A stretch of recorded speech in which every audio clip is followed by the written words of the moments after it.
Hello. Have you ever wished for more hours in the day or felt that familiar pressure of the never ending to do list, leaving you feeling drained instead of fulfilled? You've built an incredible career, and now in this new chapter, your time should be your greatest asset, not your biggest challenge. Welcome to Executive Encore, the podcast for accomplished women and men designing their next chapter with purpose and passion. I'm your host, Patricia Muir. Today, we're going to completely transform your relationship with time. We're moving beyond outdated management techniques to explore something more powerful. We're going on a journey to create some magic in your life. To guide us on this journey, I'm thrilled to welcome Michelle Niemeyer, a celebrated coach, speaker, and expert in helping successful individuals, especially women at this time of their life, transform their reality. Michelle specializes in time mastery and burnout recovery, not only by teaching you to work harder, but by showing you how to work with more alignment and joy to make magic happen in your life. Michelle, welcome to the show. Thank you so much, Patricia. Thank you. Now we're going to jump right into it because your approach, you have an amazing terminology around the art of bending time. So your approach is it's more about efficiency. So talk a little more about your concept of the art of bending time. Okay, so I'll give you the basics because I know our time is short here and I don't want to waste any of it. So essentially, everybody has the same number of minutes and hours. We see time often the way we were taught. We have 24 hours in the day and we look at a clock and we see how many days we have in a week and a calendar and all that kind of thing. But yet, there are people who have incredibly successful lives and always seem to make the things happen that matter for them. And other people who can't seem to find their way to the bank and home without wasting time and not getting the things done that they need. So, what's the difference? And that is where the art of bending time comes in. So, generally, the concept is that although, yes, we have hours and minutes and time as a concept of a linear construct, the real effectiveness comes when we start connecting the dots in our lives so that we have clarity on what matters. I'm sure you've heard of the business concept of the 80-20 rule, where 80% of the things that matter are, accomplished in 20% of the time or 20% of the tasks. And that, a lot of times, many of us have had the experience of having piles of things growing on our desk. And when we, at the end of some period of time, we clear that out, we discover that most of it's junk that wasn't needed in the first place. So a lot of this comes down to really becoming aware in a very strong way of what matters. What is it that lights you up? What gives you joy? And the reason I say this is because this isn't just about checking things off on a to-do list, right? It's about living your life in the best way you can. And in doing that, taking the actions that you're taking, making sure that those things are furthering your goals and that your goals are things that matter to you. Now, you made me think of like usually on our to-do list. I think the reason why we call it to-do list is because there's a feeling of responsibility behind it. So I love the idea of aligning what I'm doing, the time I'm spending, or the energy that I'm spending on certain things that are aligned with my goals. But how do we negotiate for those things that are our responsibilities that have to be done, such as going to the bank? That's one thing, right? And how do we bend our time? That's not necessarily a joyous thing, unless you're depositing a lot of money. But there's still those things, correct, that are responsibilities that have to fit in there somewhere. Of course. And, there are a lot of things we can do there. As technology progresses, if we stay on top of that, there are all kinds of options available now that can help you to reduce the time that some tasks take or to eliminate them off your desk completely.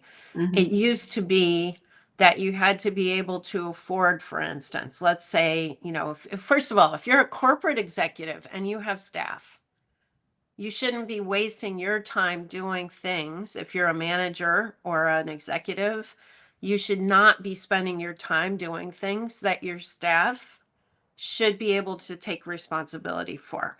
So although, yes, you're responsible in the end, your best use of your time is training qualified people, giving them ownership, and trusting them to do a good job in what they do. And obviously there's training involved, and there's a level of trust. And this is something that I've seen a lot with people I work with. Giving that level of trust to someone else isn't easy for everyone. Some people are micromanagers. But when you are a micromanager, you will be wasting your time doing things that frankly you shouldn't be spending your time on. So that's part of it, right? Is that, yes, it's your obligation to make sure the expense account is completed, or make sure that your department's budget is reviewed every month, or whatever that might be. There are certain things you can't delegate, but there are lots of things you can delegate. And when you allow your staff to grow and give them ownership, they will feel more successful and better in their jobs as well. So for yourself, yes, definitely. If you're coming out of corporate, you're going into your next chapter, you've been under a very structured structure for delegation. You've learned about delegation. You've learned about accountability, and moving that into a chapter where you don't have that structured time anymore. Okay, so that is quite often one of the challenges for people who are going into their next chapter, because many of them really enjoyed that structure. Many of them really enjoyed their to-do list as being the structure, and now that's wide open. And the reason why I'm bringing this up is because this is the time for us to really take a look at the joy in our time, and the magic, like you talk about, the magic in our time, rather than sticking with the old time management rules. And rather than time management, maybe energy management, because in a new chapter, our energy is different as well.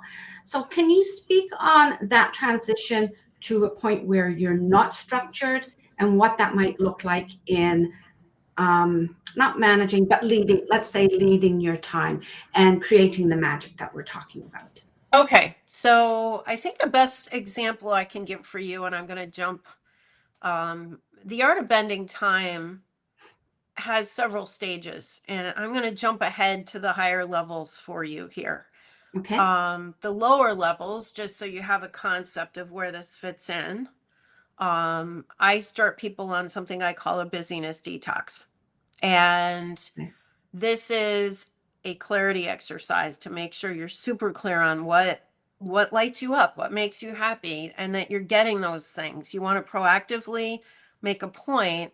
And I'm not talking about going on vacation, international travel, whatever it is. I'm talking about enjoying the scent of the coffee in the morning, seeing the reflection of the sun on the water, playing with your dog or your kid or your whatever it is, those little things, those warm fuzzies that make us feel good, that don't cost us anything and take virtually no time. But sometimes we stop seeing those things. And it's when we stop experiencing and seeing those things that we really lose our happiness, and often we get burned out. Okay. So we want to do that. We want to get clear on that. What is it that really makes you feel good? And I have an exercise that I work with people on for that. Then we work on getting basic healthy habits, sleeping enough, hydrating, eating good food, and moving your body. Very simple, very straightforward. You don't have to compete in a bodybuilding competition. You don't have to be a perfect keto or paleo or whatever type, diet person you consider yourself. Eat healthy food, eat the rainbow, as I say. Eat lots of different colors of foods. Don't eat a lot of fried stuff. It's basics. And then you want to learn basic time management skills. Protect your time from other people, for instance. I love that. Get Protecting rid your of the time. I love notifications, it.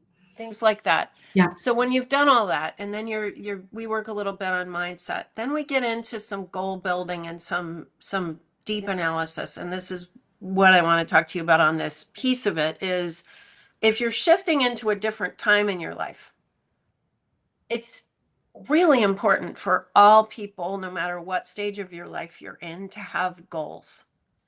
Whatever those goals may be. The goals may be the C-suite. The goal may be creating some kind of a charitable organization or participating in something or building something for your family or for your community. Whatever it is for you, you want to have goals. Mm-hmm. And those goals should be in alignment with those things that light you up. Mm-hmm. Because you don't want to be working on goals that kill you. You want to be working on goals that light you up and make you feel happy. Give you some of that, right? Yeah. I love so many points that you made there. The goals being like the bigger picture of life, something for you to look forward to. Mm-hmm. That makes you a little more intentional, or it encourages you to be more intentional about the energy and the time that you're spending throughout the day. It's like envisioning your day and what that's going to look like. And the other point much earlier was about, I love that busyness talks. Busyness detox. Detox. Thank you. I love that concept because I speak to so many people that think they've got, and no, they have a great life, but they think life is all about, I don't know how I had time for this when I was working in corporate because I am so busy now. So I asked them, what are you busy doing? And I would say the 80-20, 80% of it is busy work with chores, not chores, but things that they have to do for other people or to keep their life organized. It's not, they are chores, basically. They are not intentional moments of joy. And the Mm-hmm. point that you made about being so intentional to enjoy, get the joy out of some of these things, like planning your meals, enjoying your meals, sitting down with your meals rather than sitting at the counter and eating. You sit down and you enjoy those times. So I can see that's how we bend time to be magical for us Mm-hmm. when we're making that transition. So thank you. I just loved what you were saying there, especially that detox, because people think, oh, I'm busy, so everything must be okay. And if you're busy, like I know people are busy taking in packages for other people who are working, or busy looking after children that come home from school, or busy with the dry cleaning and things like that. That is not, well, children, looking after children can be magical time. But when it becomes a expectation, then that's not bending time for joyful time or magic for yourself, right? So Unless it's what you love. unless it's what And you then love. it is. Yeah. So this is where, it may be that you just really get an incredible amount of joy out of spending time with children. Yeah. And if that's what lights you up and makes you happy, and then absolutely make a Mm-hmm. point of Yeah. putting that time in that way because it'll give you something that feeds you. Yeah. But if it's a drain on you and it's not something that you enjoy and you're just doing it because you feel obligated, because Mm. someone else has said, oh, you're not working right now. Maybe you can take care of Exactly. Joey 5 days a week while I work. Exactly. That's a different story. Yeah. And, we do need to have, and a lot of, especially women, a lot of times feel obligated to do things for other people. I Yeah. call this other people's priorities. Mm-hmm. We can, obviously, if the other people's priorities align with our own and it makes sense, great, go for it. Mm-hmm. However, if you find yourself constantly saying yes to things that don't fuel you, that don't make you feel good, and that don't further your bigger picture goals, Yeah. then you want to step back. Yeah. And you want to find a kind way of saying, perhaps you need to find a different solution. Because you can't be everyone's solution to all their problems and not take care of your own. Yeah, and sometimes it's an expectation, like a societal expectation that you should love doing these things, right? And like no judgment, there are people who love looking after their grandchildren, but there's also the expectation sometimes that that's what a person who is retired in the traditional sense should be looking forward to, and it's not always in their big picture of their goals of what they want to do. And so it's some of the societal myths around that. So I'd like to talk about one now, and that is about time management and the pressure that we have to, whether we're working or not, work-life balance. There's got to be some kind of opposite to our life that we have to balance. Can you talk about that a little bit, about that myth and how we can debunk it for ourselves? Absolutely. Good. So, and before I do that, I want to just share a phrase that you mentioned should. You should Yes. do this. I've heard this phrase, I just love it, that has to do with shoulding all over yourself. Yeah. Yeah. You can't. You should not be a word that you use in defining what matters for you and what, you know, yes, we have obligations to our families. Yes, we have desires to be part of something, but we can fit that in ways that fuel us, or we can fit it in ways that don't. And we need to be very clear, again, the clarity about what lights us up, and use that, because it's when you're not getting those things that light you up that you really just stop being healthy. So let's talk a little bit about quote unquote work-life balance. Okay. All right. Can I use the do we need to keep this G-rated here, or Go for it. We're all adults. okay, work-life balance is bullshit. It's absolutely a myth. It's not real.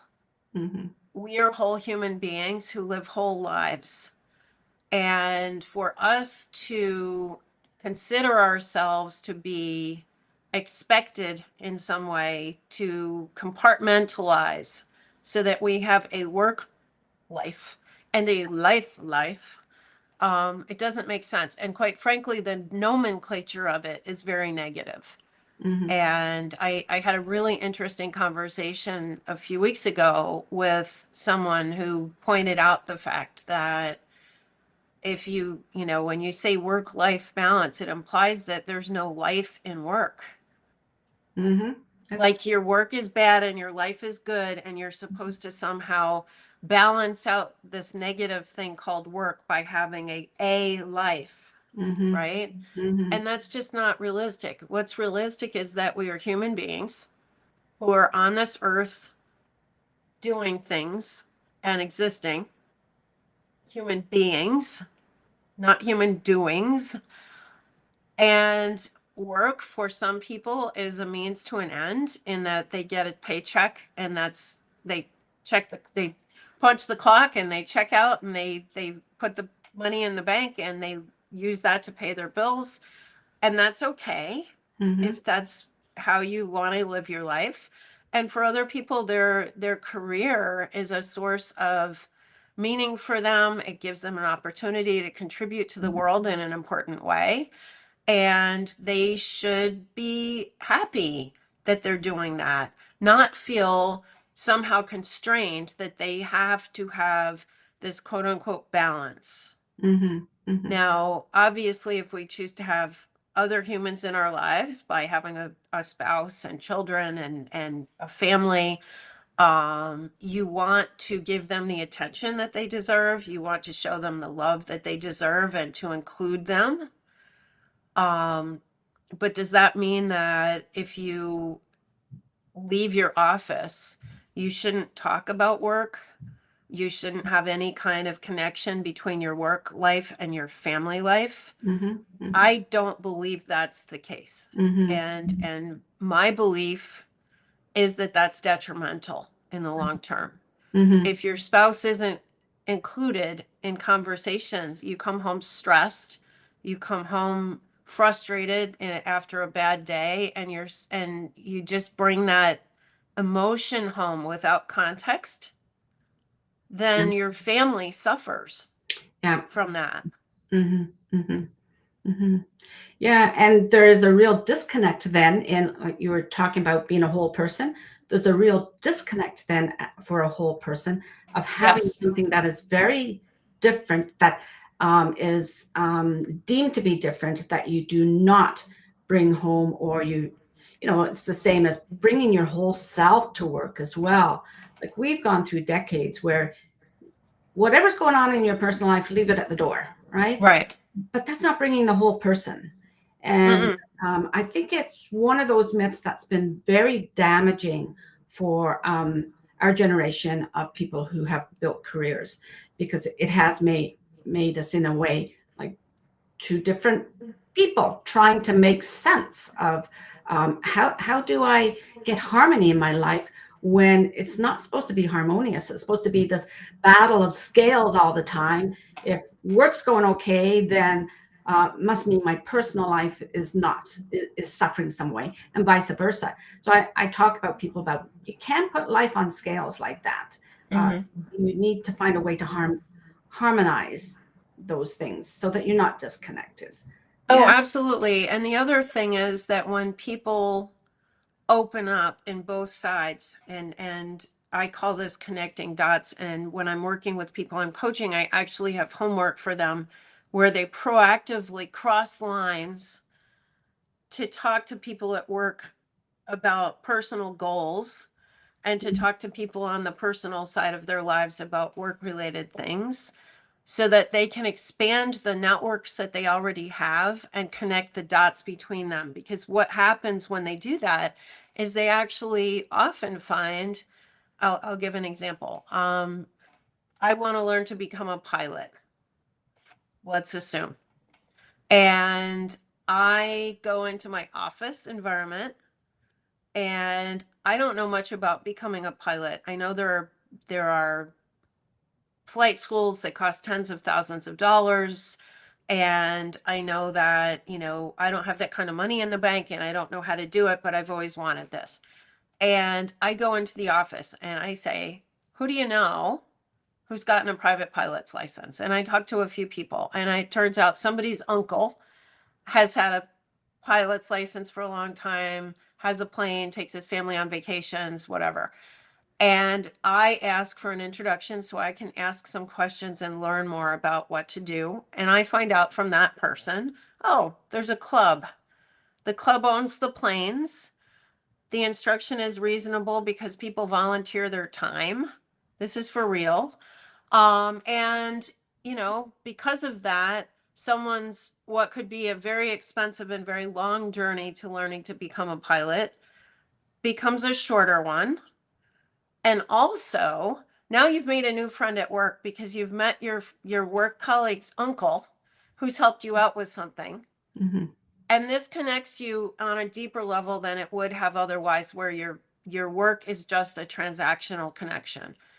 And flip side, perhaps you go into your personal life and you talk about something you do at work, and you find out that your spouse has a colleague, and that all of a sudden you've got a business connection in a way that helps you in your work life, right? So these things, if you're more fluid about them, they expand your network, they expand your ability to get knowledge and mentorship.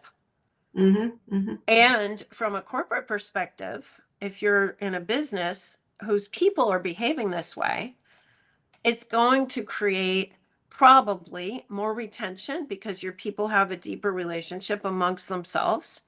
And it's probably going to expand your company's influence in the community because your people are out there connecting their work and their life and sharing what it is they do. And that means that you're probably going to have better recruitment and better retention of employees, and a better presence that will drive sales and marketing and all the rest. Mm-hmm. So, you know, in the end, keeping you in your work box and your life box, it just limits your potential. The profound thing about what you said is that you are sharing your goals with other people. I think what the expectation has been, or the fear in the past has been, you're not sharing goals, you're sharing challenges. So that was so profound. What you talked about is like sharing your goals on both sides of your life. And that's where you start to become more of a whole person, because your network becomes more of a whole support system for you. So exactly. And I this hope, can expand well into your post career life. yes. I'll give you an example, and this is just, you know, something I think that in a sense, this sort of older school mindset about work ought to come back. And it's, you know, it's sad that it hasn't, it's recently, but my grandfather was with the same company for many, many years. And literally until the year he died at 90 something, he still attended meetings of retired executives from the company that he retired from.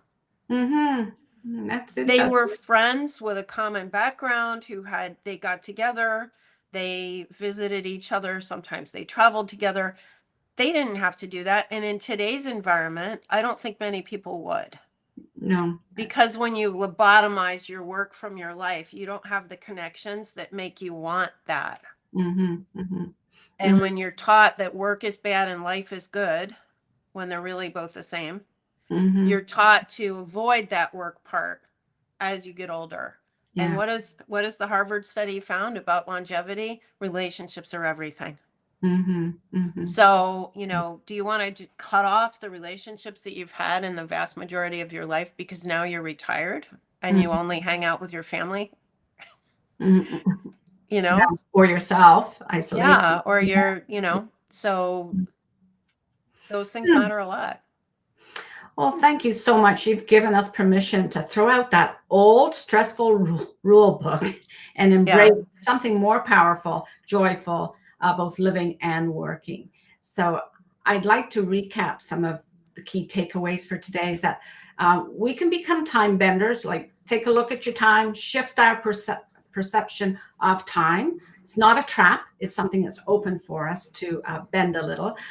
We can make magic happen by aligning our energy and our intention, making those moments where in the past we would see it as part of a to-do list and reframe it in a different way where you are intentional about those actions and you're enjoying those times so you can make magic out of it. And the third one is that we can finally free ourselves by debunking the myths that we've heard about time management and the work-life balance. So I give everyone permission to debunk that in your life. Thank you so much for sharing your wisdom and incredible energy today. This is amazing.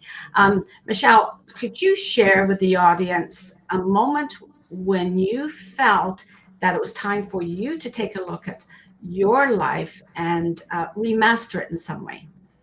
Well, I'll be very short with this. I was diagnosed with an autoimmune condition about 10 years ago, and that caused me to reconsider everything. And a lot of what forms the underpinnings of the art of bending time is what I learned from that experience. And having come out of professional burnout myself and then being forced to completely rethink how I live my life taught me so much that I put into this program to help people get better both health and use of their time so that they won't get burned out and they won't open themselves up to that kind of a situation. Whether it's fortunate or not, I think many of us have a wake-up call at some point, and it usually involves a loss of what we were before, right? So yeah, I think a lot of people can resonate with that. So I appreciate you sharing that. Where can people connect with you, Michelle, so that they can learn more about your program? Well, I see my LinkedIn streaming below. So that is one way. Yeah. Another is that if you are in the North American universe, you can text the word clarity Okay. to 33777, Okay. and that will get you to a sign up for my clarity exercise and some other tools that I make available to a free community I provide. Good, good. So all that will be in the show notes for anyone who's watching or listening. Don't worry, you don't have to write it down. I'll make sure I have that in the show notes. Some of the other things that I'd like to talk to listeners about is about, the power and the shape of the Executive Encore. It's in your hands, right?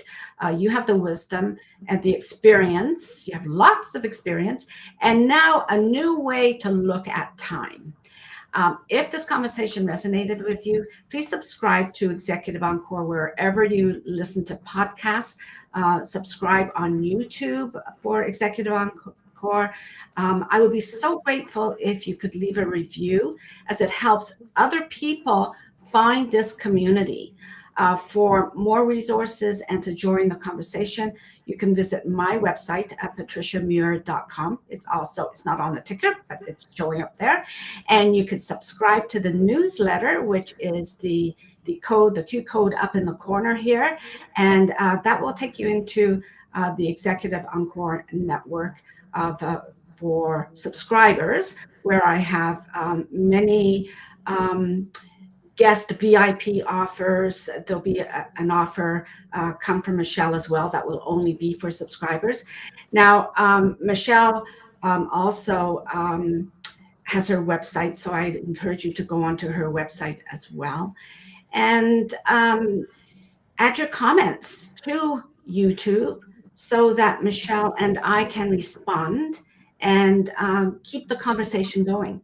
And Michelle will continue through this week through a blog and through the Sunday Encore newsletter. So again, just a reminder, sign up for the newsletter so that you can see her special offer, but also read the blog and the newsletter all about Michelle, and links to the YouTube channel and to Spotify.